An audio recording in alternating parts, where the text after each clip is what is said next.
welcome back. This is tip number 4. This is Thursday, and as I promised you on Tuesday, I have Kris Emery here. Yippee! This is so fun. This is exciting.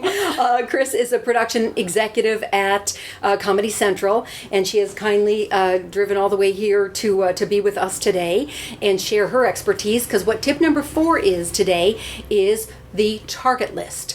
Okay, what's different about the target list, you're kind of, well, we can also call it the hit list, and Flash Forward, we used to call it the hit list. What's great about that, and what's different about that from your relationships display, your map of relationships, it's really the people that you don't know yet, you know, and who you need to know, okay? And your goal, a lot of time, will determine who those people are going to be, those specific people, and also maybe who's missing on your map of relationships. So I'm just going to turn it over to Kris and see how, you know, what her take on the target list is, and if you've used that in your past, and how it's been, you know, advantage. I think that one of the really powerful things about having a target list is not just to see, you could look at it 2 different ways. You can say, well, I don't know these people, and that's a weakness.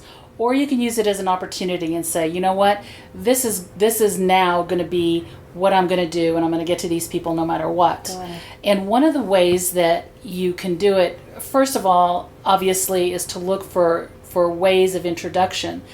But you also need to do your homework. You know, if you're an actress and you need to meet 10 casting directors, 10 directors, 10 television producers, whatever the case is, you need to know enough about those people to be able to hopefully have something to say when you do meet them. Got it. If you're just going to be chasing after people because they have a big name, that's not really to your advantage. You really want to be able to bring something to them, whether it's an exciting play performance, whether it's an announcement that you've been in a short film, whatever it is, you know, to give them something to say, that's the person that I want in my next project. That's a person that's doing interesting things on his or her own, because there are too many people in this town that just show up and think that that's going to be enough somehow, and it really isn't. And you find it kind of also a little bit scary to kind of list these people? I know I do. You know, when I was wanting to move in from the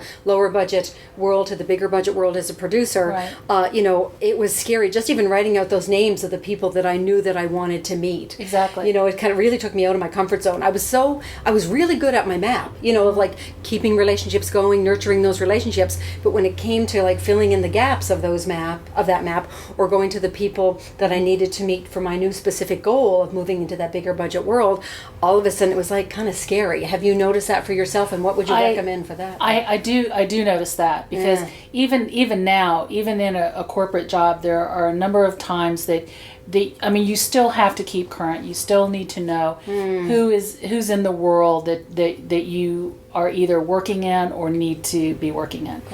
And when you fill out those names, whether it's somebody at another network, whether it's a big producer, whether it's somebody that you think you might want to be in business with, again, writing down those names, it's making a commitment. And it's saying, that's good. And it's saying, you know what, this is my next step. I may not know exactly how it's going to happen, but unless you identify it, there's no way you're going to get there. Brilliant. And that's really the key, is being able to not just name it, but really see it. And once you commit it to a piece of paper or to a picture on the board or whatever you're using, then it becomes more real. And you'd be kind of amazed, or at least I've been amazed the times that I've done that I've been so specific and things just seem to happen. And you never know, somebody that you know somebody else, and all of a sudden you can get a meeting. Or you have an opportunity to go to an event where you know somebody's going to speak, and you have that introduction. So it's amazing what can happen just by naming it. It is funny, when you make a commitment, it's kind of like the universe aligning. It sounds kind of crazy. I know, but it does happen. But this is a crazy business. It's a crazy business, exactly. And we're that's crazy people. Exactly. That's how things happen. We don't always need to know how it's going to happen. To know that it's going to happen. Very cool. I like that. I love that. That's kind of my whole attitude and philosophy about all of this too. In fact, if you know how to do it, then your goals are not big enough. That's right. Because it should be a little scary. You should be able to say, this is scary a little bit. Exactly. I'm not sure how this is going to happen or how I'm going to pull this one off. Yeah, very cool. Very cool. I thank you so much for joining Oh, us. you're welcome. This is so Thank fun. you. This is great. I love sharing these YouTubes now with friends and colleagues from the industry to come in and share their words of wisdom with you as well. So your homework, just because we have Kris here doesn't mean you're going to get away with no homework for the weekend. So your homework for the weekend is to take a look at your goal and come up with the list of at least 10 people that you want to meet. Okay, and then do whatever it takes to make that happen. So that's it. Thanks once again, Kris, for joining us. And I will see you. Have a great weekend. Do your homework, and I'll see you on Tuesday. Bye-bye.